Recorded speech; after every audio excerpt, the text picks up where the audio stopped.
Hi ladies and gentlemen, today's March 18th, and I thought I'd better make a few comments on this Malaysian aircraft situation because I've been seeing some other information that causes me to think that some other things are going on here than what we're being told in the mainstream media. Gee, no surprises there, right? Mainstream media is nothing more than the propaganda arm of the United States government in this country. If anybody thinks we have a free press, of course you're fooling yourselves. At any rate, I could go off on a tangent. Let's talk about this Malaysian aircraft. I want to make a couple of points here. First of all, for this airplane to disappear off of all surveillance systems, no matter what they are, that would take somebody very powerful, a powerful government to pull that off. Okay? This wasn't some lone terrorist, some Al-Qaeda operative, some guy who had learned to fly an airplane and took over the aircraft. This is being covered up by a very powerful government. Now, would it be the Chinese? These are Chinese people on this plane. I really doubt it. Russians? Nah, I don't think so. Who actually has the most surveillance systems in the world? Who has control of the area around the Indian Ocean? The United States.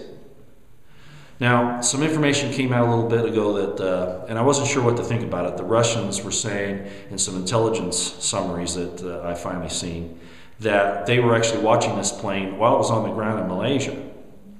That they saw some suspicious cargo, I think is what it was entitled. Gee, what would that be? And that it may have been guarded by some former Navy SEALs or former military, highly trained military. I'm not sure of the details on that. The point is, the Russians were apparently interested in this airplane even before it left. Well, then of course there's all this conjecture about where it went and how far it could go and all that. Something very interesting I saw just a few minutes ago, and this is why I wanted to make this video. The people in the Maldives Islands apparently saw a plane go over that area. Now, okay, yeah, it could be some other plane. But what is in that area of the Indian Ocean? Have you ever heard of Diego Garcia? It is the largest naval base operation in the Indian Ocean, and it's right in that area. So we have possibly former Navy SEALs involved in this, or active, I'm not sure. Apparently they were found dead. Again, I'm not sure of that information. The real point of this is the location. The Indian Ocean, Diego Garcia, suspicious cargo, the Russians were watching it before it left, and finally, who has the power to cover this thing up, to keep the surveillance out of the way so that nobody can see it? There's only one government in the whole world that could do that, the United States. So this is some kind of a Western CIA, military-industrial complex, something operation that has massive abilities to control the surveillance grid, especially in the Indian Ocean, which is, primarily surveilled by U.S. military. So I wanted to bring that up. What the cargo is, I don't know. Whether it's nuclear weapons, biological weapons, who knows? Apparently there were 20 electronic warfare experts there, or contractors or something, and some people were talking about cloaking devices. I don't know about any of that. I'm just pointing out the fact that, like 9/11, who has the power to cover up the information? Okay? There's one government in the world that can do that, and that's this one, the United States government. Of course, criminal elements of it. That's always what I mean when I say that. Okay, that's the first thing. And I thought I'd better mention a little bit on the Ukraine. I've talked about that before, that it was provocatored by Western intelligence because the elected government that was in the Ukraine was not friendly to the European Union or to the West's banking system. Plus the fact that Ukraine is on the underbelly of Russia, and we're constantly trying to maneuver around Russia. I mentioned that you should look at some maps and see the strategic value of the area. Well, okay, there's all of that. But there's something more here too, and that is that you have our government saying now that first of all, you had the elected government that was unseated by intelligence operatives from the West and put in a puppet government that was friendly to the EU and the banking system, which is something they didn't really want. And the people have kind of shown that with some of the things that are going on now. But be that as it may, the real issue now comes to Crimea. We have the president, I don't like to call him that, let's say Obama. Obama and Kerry say how bad this is, that they're stopping democracy and all this. Are you kidding me when you have a 95% vote that they want to join Russia? I thought we were all about letting the people make their own decisions. No, only if it agrees with us, obviously, in this situation. You have to understand the history of that region to know why those people might want to go back to Russia. They didn't want communist Russia, maybe, back when it all got divided up. But Russia is actually more free in a lot of ways than we are now. And certainly, if you go into the European banking system, as I pointed out before, what are you opening yourself up to? Remember what happened to Cyprus? I brought that up before. Thank goodness Iceland said, no thank you, we're not having anything to do with it. Bye, and kicked the bankers out and arrested a bunch of them. So the real issue here is they're trying to do two things. They're trying to get these people who have been outside the Western banking system and outside the EU to force them into it so that they can control their wealth and steal it from them. Number one. Number two, of course, it's a strategic positioning around Russia itself. And Russia doesn't want to give up that base into the Crimea, at Sevastopol. I mean, we don't want to give up any bases anywhere, but we always expect the other guys to.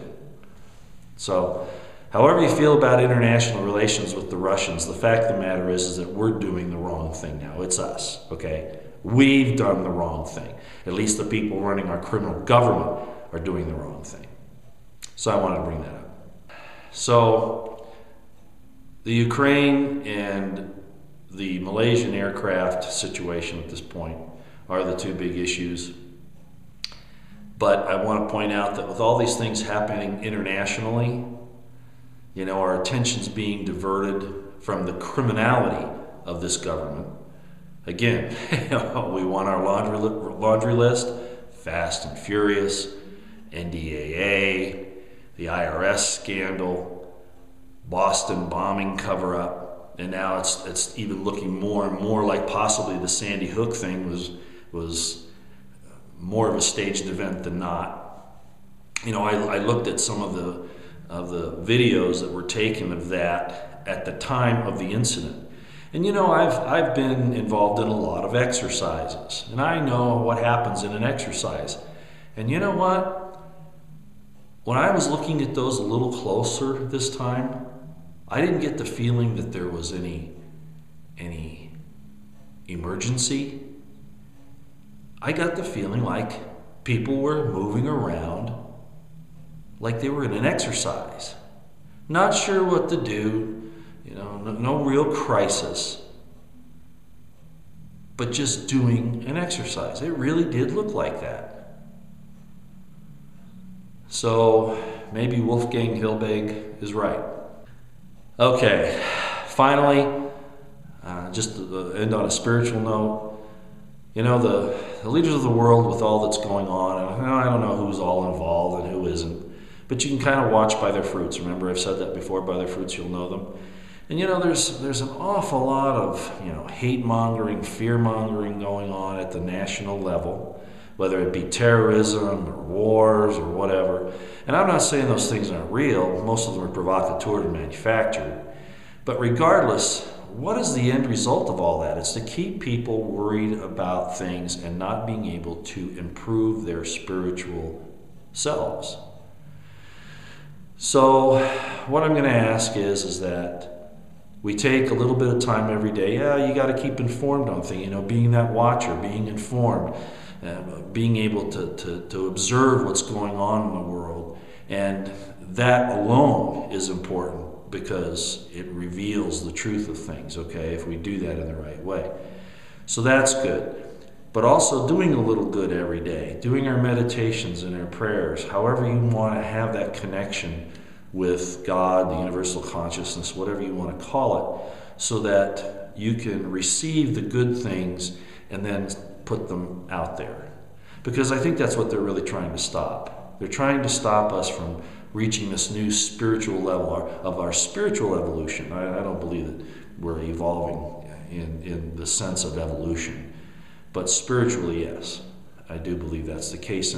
And if you control people, if you want to steal from them, if you want to have power over them, war is one of the best things, right?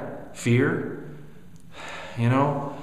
and that's what's happening here. So they use this enmity between us to make us fearful of each other so that we are willing to take away someone else's life or property under some guise of, freeing them. That's always been the tyrant's mantra, right?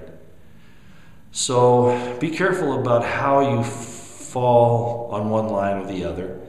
Try to do good every day. Try to open yourself up to the spiritual whisperings, okay?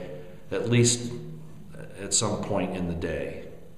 Do a little good, and don't allow these demons that run these governments to keep you from reaching this new spiritual level that I think we're about ready to embark upon.